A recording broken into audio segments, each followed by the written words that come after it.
Saya lupa namanya yang dari Peru itu. Siapa Ing? Namanya Ing? Yang dari Peru, yang sekarang guru honor jadi presiden Peru. Seperti Lech Walesa di Polandia, seperti Tony Blair ataupun Perdana Menteri Inggris lainnya yang ada di Inggris, seperti Kevin Rudd, seperti Joachim Andam dari Selandia Baru. Menang. Indonesia tanah air beta. Di sini tempat lahir beta, dibuai, dibesarkan bunda, tempat berlindung di hari tua, sampai akhir menutup mata. Saudara, ini negeri dibangun oleh keringat dan darah. Indonesia merdeka tanpa berdarah-darah. Dia penuh dengan darah. Pejuang-pejuang. Boleh jadi saudara, nenek moyangmu, kakekmu, nenekmu, ibumu, bapak, yang darahnya lebih banyak tumpah di negeri ini dibandingkan orang-orang yang mungkin sekarang menjabat, yang mungkin memimpin negeri-negeri ini. Oleh karena itu saudara, saya ingin mengatakan, disinilah tempat lahir beta. Sampai akhir beta menutup mata. Ini negeri bukan milik sekelompok orang. Ini negeri yang kita cintai, bukan hanya pemilik modal yang menguasai. Ini negeri yang kita cintai, bukan hanya milik daripada orang-orang kaya. Ini negeri milik kita bersama. Para founding father negeri membangun dasar Pancasila, ditutup, dimulai dengan ketuhanan yang Maha Esa. Negara mengakui agama-agama, walaupun Indonesia bukan negara agama. Dan founding father menutup saudara, keadilan sosial bagi seluruh rakyat Indonesia. Dimanapun kamu pergi ke belahan dunia ini, yang disebut social justice for all Indonesian people, not half people. Dia adalah sistem jaminan sosial. No social justice without social security. Tak ada satupun di negara-negara dunia yang mengatakan negerinya adalah menganut sistem keadilan sosial bagi seluruh rakyatnya. Kalau Indonesia bagi seluruh rakyat Indonesia without social security, tanpa jaminan sosial. Saudara, saya ingin menegaskan perintah saya yang pertama sebagai Presiden Partai Buruh terpilih. Kita akan berjuang memastikan keadilan sosial bagi seluruh rakyat Indonesia adalah hak seluruh rakyat. Orang-orang kaya boleh berobat ke negeri-negeri nun jauh di sana, pergi ke Sydney, pergi ke Wellington, pergi ke London, pergi ke Inggris, pergi ke Singapura, pergi ke Amerika, punya apartemen mewah, punya rumah-rumah mewah, punya rumah-rumah mewah, punya mobil-mobil mewah. Hanya satu yang ingin diberikan pesan oleh Partai Buruh, jangan miskinkan rakyat Indonesia, saudara. Itulah desain pertama Partai Buruh. Apa itu welfare state, Bung Iqbal?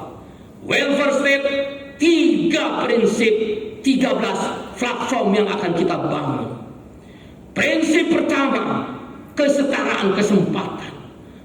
Bukan berarti sama rata sama rasa, tapi tentang keadilan yang merata.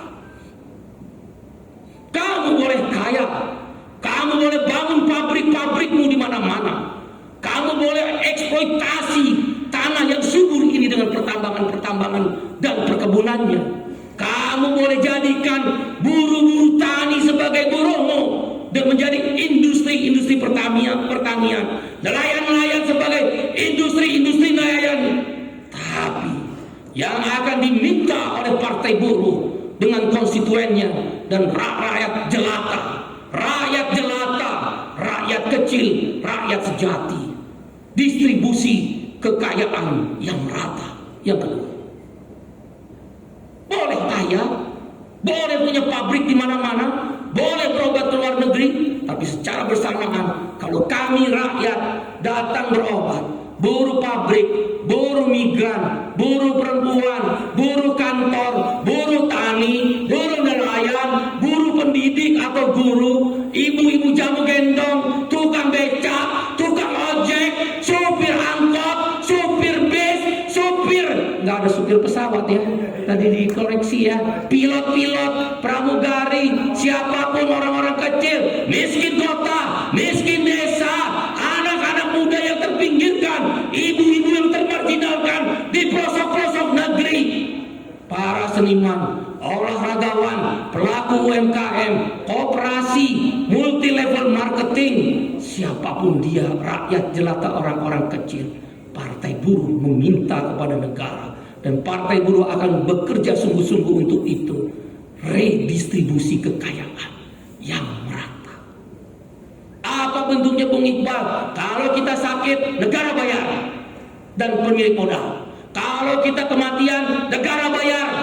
Kalau kita kecelakaan kerja, terpotong tangan, mata hilang, mati karena tabrakan kecelakaan menuju pabrik atau perusahaan, negara bayar. Kalau kita sakit, tak boleh ada lagi rumah sakit yang menolak rakyat jelata, orang-orang kecil, kaum buruh, kaum petani, kaum nelayan, kaum buruh, ibu-ibu jamu gendong, anak-anak muda tak boleh lagi ditolak di rumah sakit. Seperti saya bilang kemarin, apa susahnya kita berjuang di politik anggaran?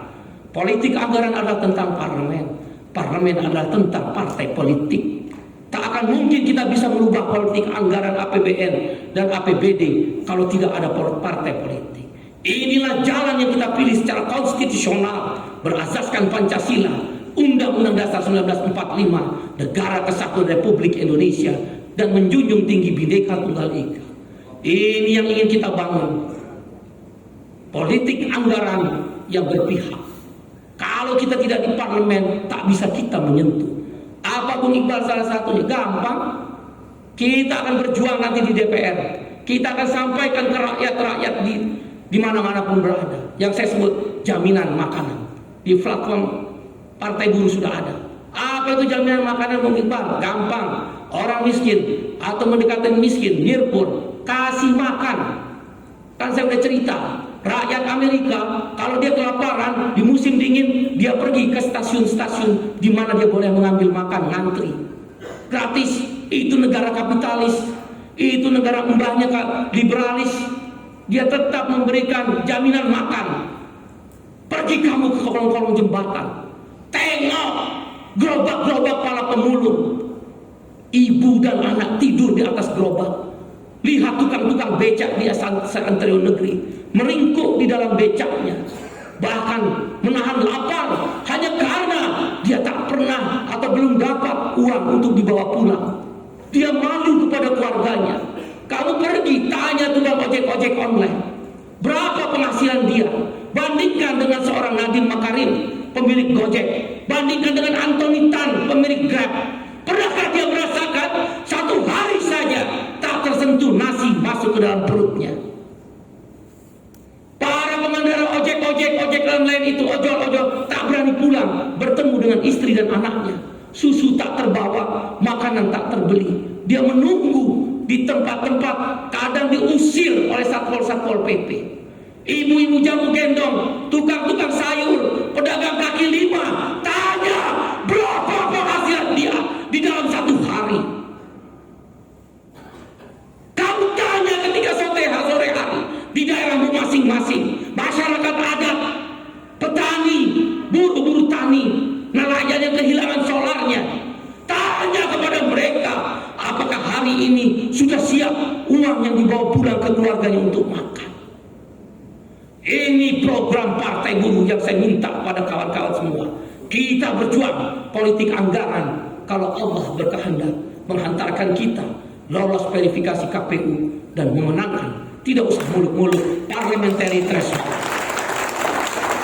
Apa bentuknya Bung Iqbal? Gampang.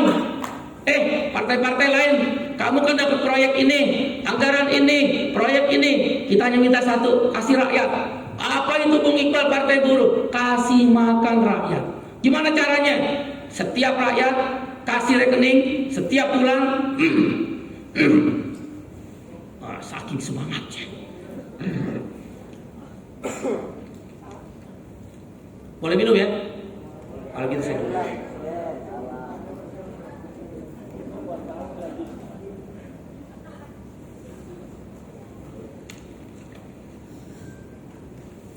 Gimana caranya Bung Iqbal? Gampang.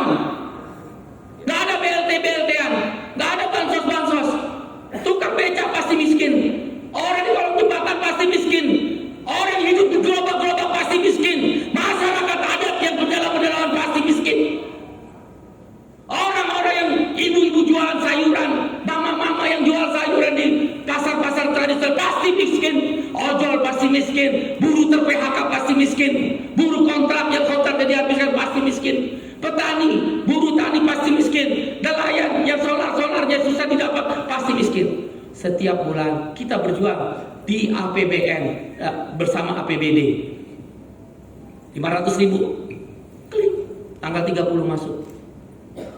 Kasih ATM. Ada ibu jamu gendong, bu, sini bu. Nggak usah ditanya miskin atau enggak. Miskin. Kalau nggak miskin dia nggak jualan. Tukang becak nggak usah tanya, bapak miskin nggak? Pasti miskin. Nggak usah pakai data-data. Apa yang salah kita membagi dengan rakyat? Apa yang salah dengan kita berbagi untuk rakyat? Kamu kalangan orang-orang kaya sudah dapat segalanya.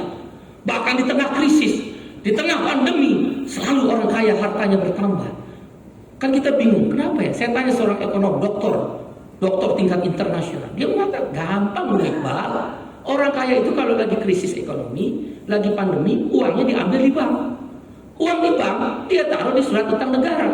Surat utang negara itu bunganya lebih tinggi dari bank. Maka dia akan kaya. Lah kamu apa yang lo tabung, Gus? Apa aja lo susah, muka lo aja pas-pasan. Apa yang saya tabung? Sebagai orang miskin. Negara harus hadir. Partai buruh itu tuh yang tulis di belakang itu, dia harus berjuang itu sampai dapat. Mungkin tahun pertama tidak, ambil lagi di tahun kedua. Kita berbagi. Oke, kamu mainkan proyek ini, kamu main anggaran ini, kamu ambil ini. Satu yang kita minta, kasih 500.000 terhadap orang-orang miskin itu. Berapa banyak? 100 juta. Kan penduduk kita berapa? 260 juta, 207 juta, 100 juta, setengahnya. Kenapa? Apa yang salah kita ingin membagi untuk makan rakyat?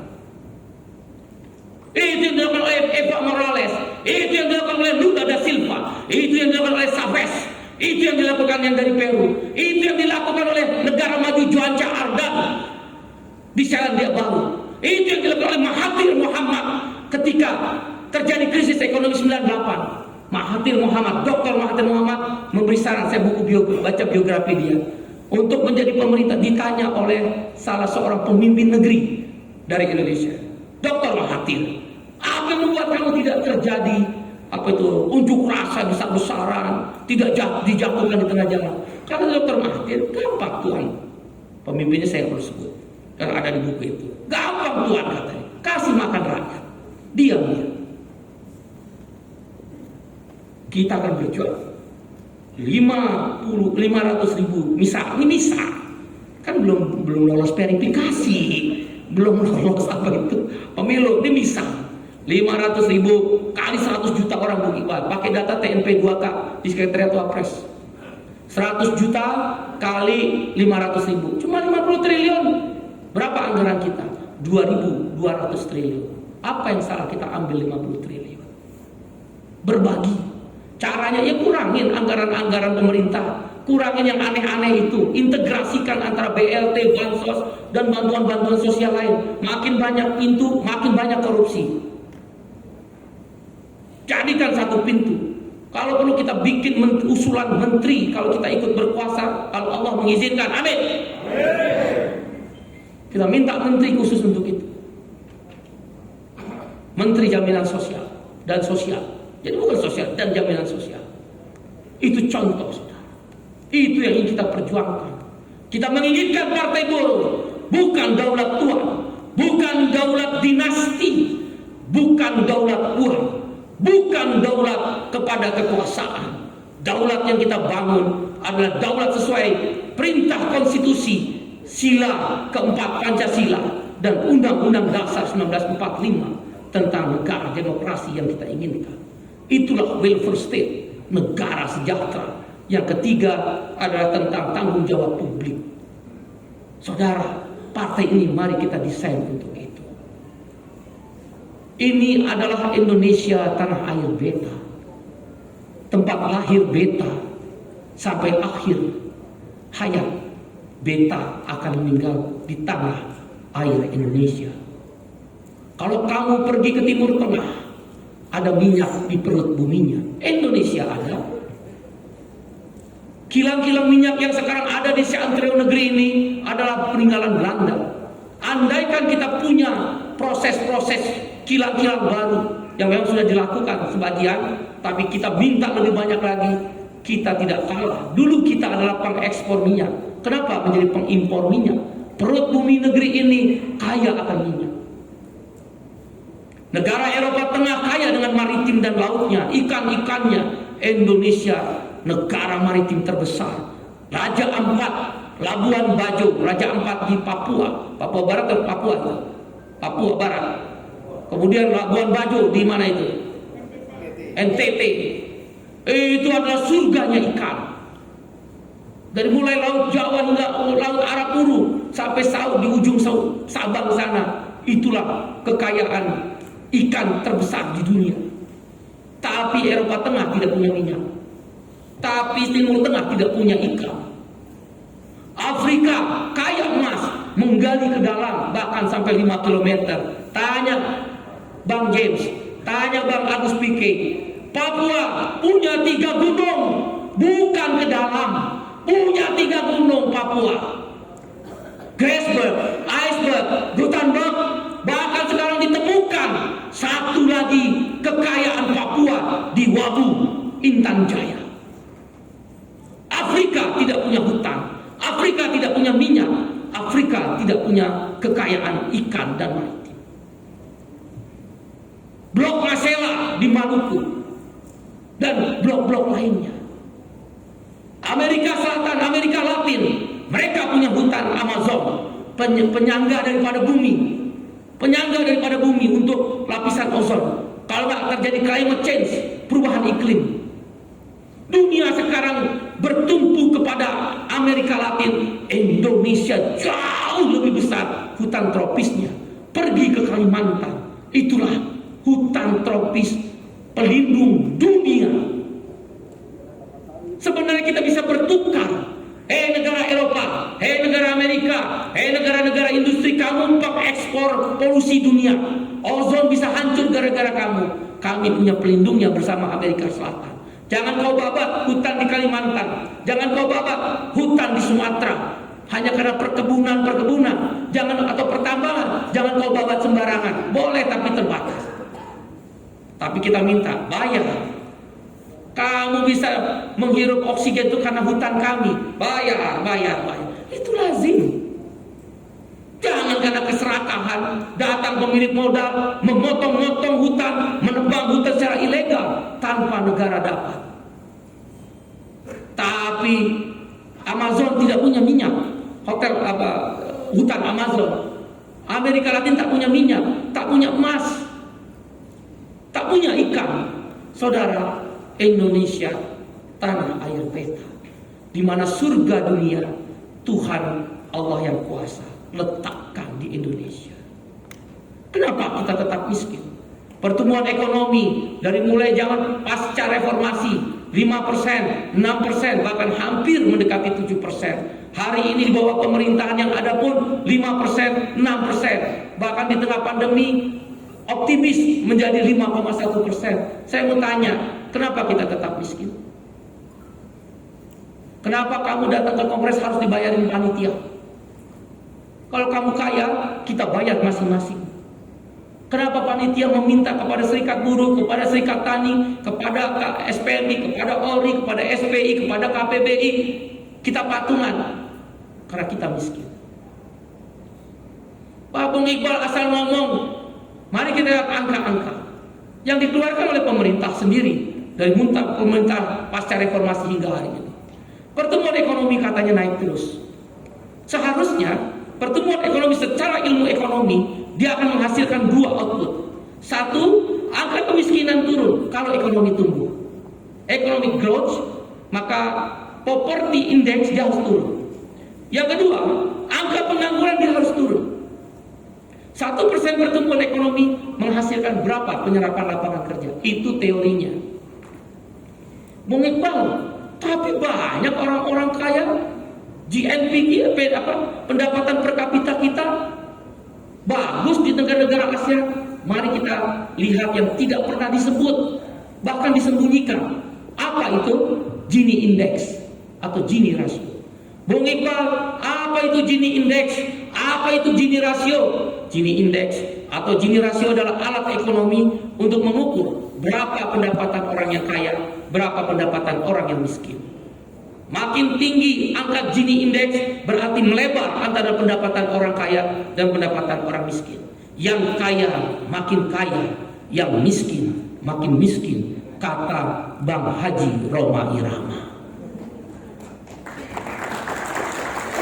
Bung Iqbal, buktinya apa? Sederhana. Anda lihat yang kaya makin kaya di tengah pandemi. Terus angka indeks Gini Index atau Gini Ratio itu berapa yang dikeluarkan Bung Iqbal? 2012 0,36, 2013 0,37, 2014 0,38, terakhir bahkan 0,39. Bahkan Bank Dunia merilis 0,42. Apa artinya Gini Index Bung Iqbal kalau 0,42? Menurut Bank Dunia, satu orang kaya, 1% kelompok orang kaya menguasai setara dengan 42% kekayaan seluruh orang miskin seluruh kekayaan Indonesia. Apa adil? 1% menguasai 42%. Pertumbuhan ekonomi naik. Jadi untuk siapa? Angka Gini Index naik, makin lebar. Berarti kesimpulannya, pertumbuhan ekonomi yang dicapai adalah hanya untuk kalangan kelas menengah atas. Saya kelas menengah atas, mungkin sebagian di antara kita ada di kelas menengah atas. Saya masih bisa membeli rumah, saya masih bisa membeli mobil, karena pendapatan saya kelas menengah atas. Saya tidak ingin berbohong dan berpura-pura, tapi lihat kelas buruh, kelas tani, kelas nelayan, guru honorer yang masih digaji 300.000, tukang ojol, pedagang sayur ibu-ibu, ibu bujang gendong, tukang becak, supir taksi, supir bus, orang-orang termarginalkan, kaum pengangguran, seniman-seniman yang sudah tidak lagi terpakai, olahragawan-olahragawan yang sudah memasuki hari tua. Tanya berapa penghasilannya.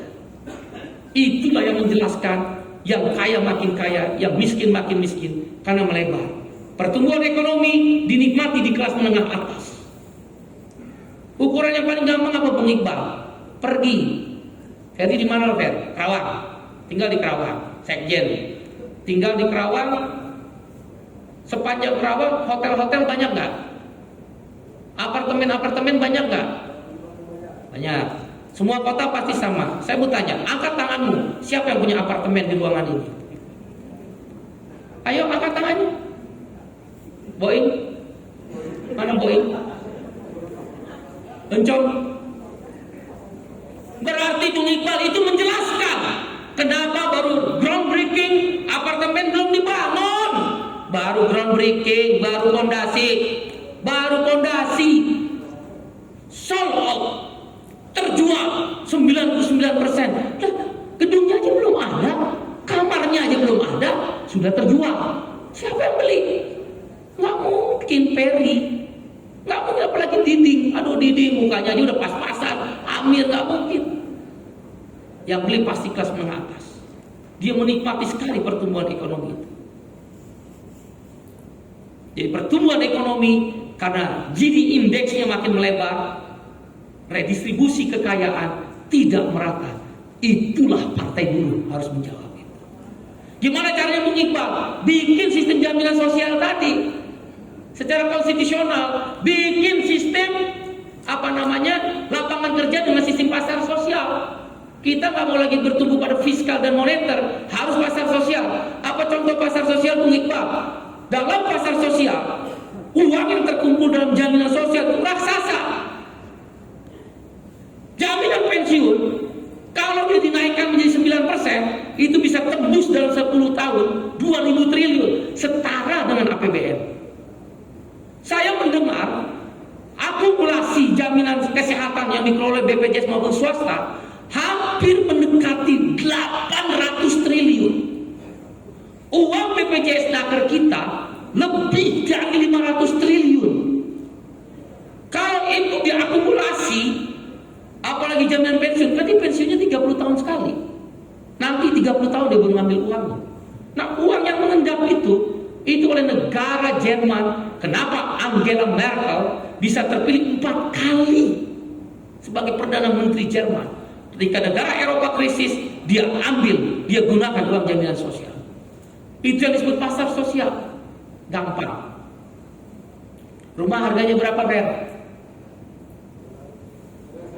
Jangan rumah lo, rumah yang pas-pasan. 120 juta.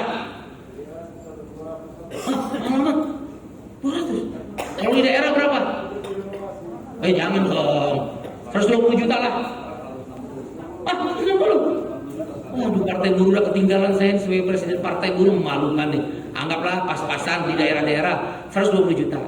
DP berapa? 30%, 60 juta. Kira-kira buruh kontrak, buruh outsourcing, dan buruh masuk kerja ada nggak uang 60 juta? Sampai kapan dia punya rumah? Oke. Kemudian ada bantuan pemerintah macam-macam, cicilannya uang mukanya dapat. Cicilannya 1.500.000 per bulan. Rata-rata upah, ini saya ambil rata-rata upah ya, bukan upah minimum di tiap daerah. Rata-rata upah minimum di tiap daerah, itu adalah sekarang 2,5 juta. Cicil rumah 1,5 juta, hidup nggak 1 juta.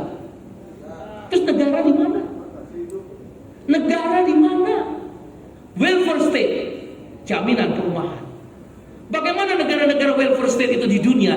Di Nordik, Finlandia, Swedia, Norwegia, Islandia, Denmark, atau di Australia, di Selandia Baru, di Amerika, di negara-negara partai buruhnya berkuasa, termasuk di Jepang dengan DPJ. Rengo Konfederasi Serikat Buruh Jepang terbesar pendukung DPJ, sekutu abadi daripada DPJ. Bagaimana mereka mensiasati rumah itu bisa dibeli?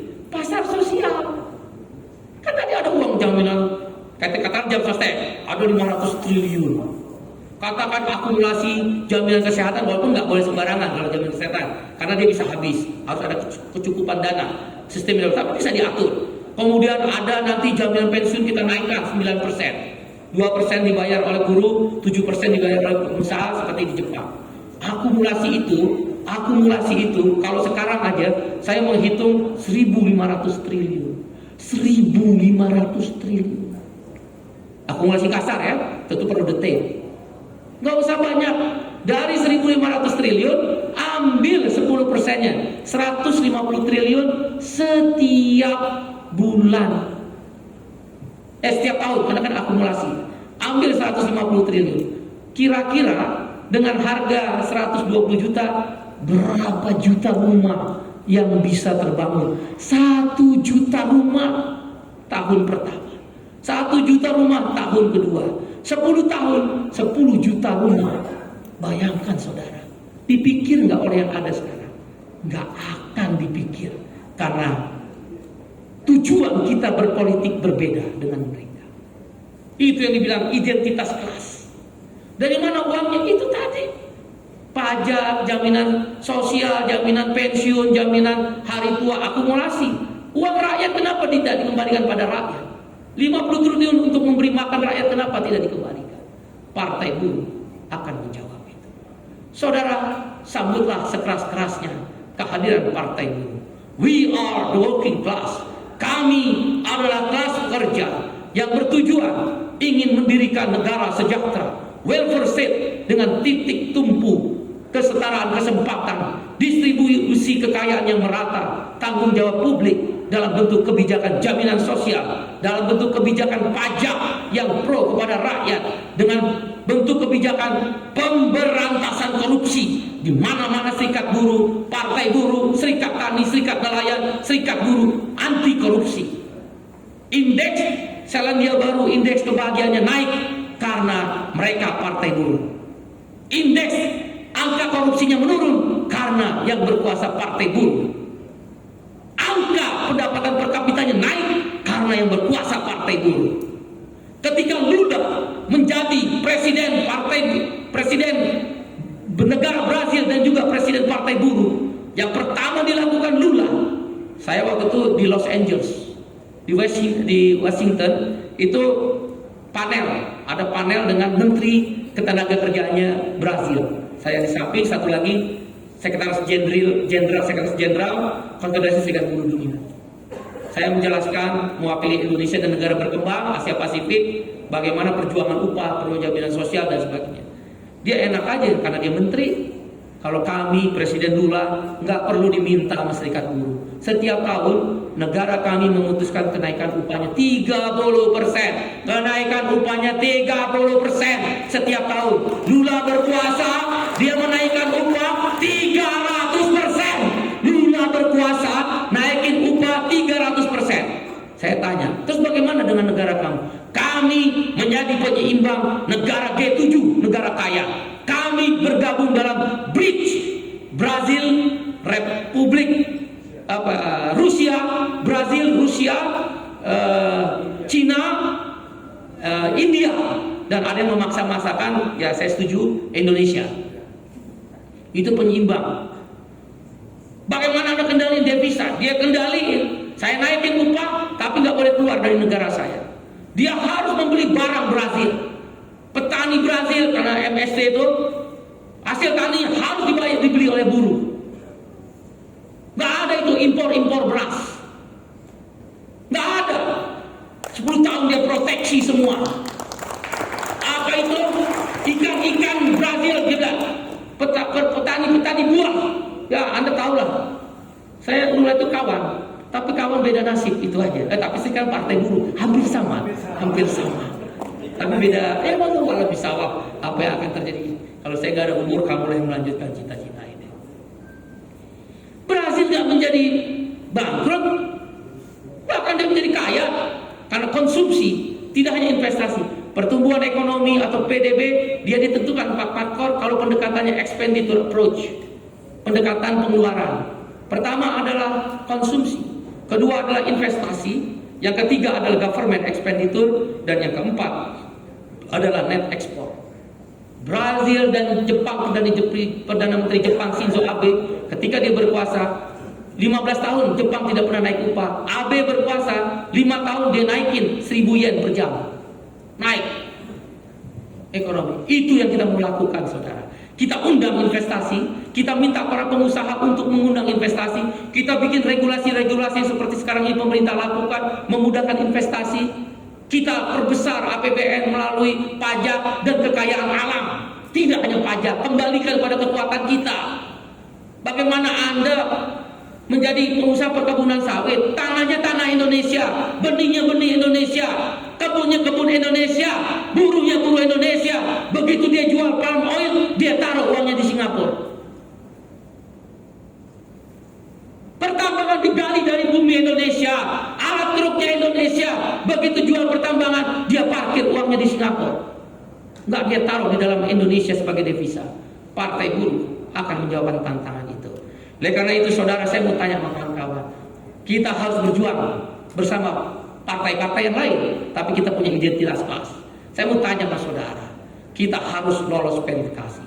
Saya mau tanya, siapkah saudara-saudara untuk membuat partai buruh lolos verifikasi KPU?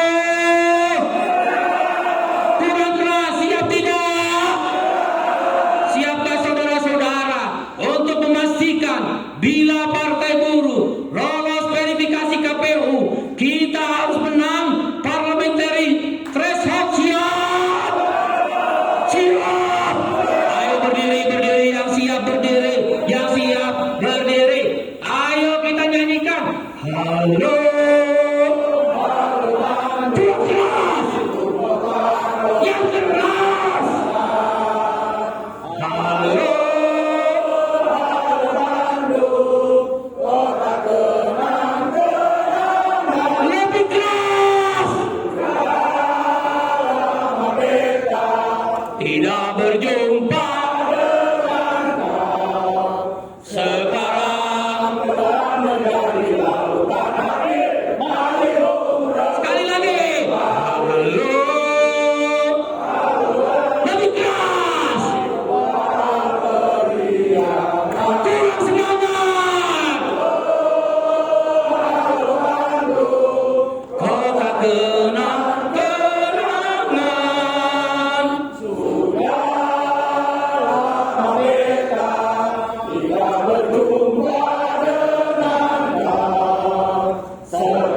We are the working class. Partai Buruh. Welfare State. Partai Buruh. Terima kasih saudara. Dengan demikian, dengan mengharap puji doa kepada Tuhan yang Maha Kuasa, Allah Subhanahu wa Ta'ala, pulang kembali dari sini, lengkapi itu kecamatan baru 40%. Lengkapi kecamatan. Lengkapi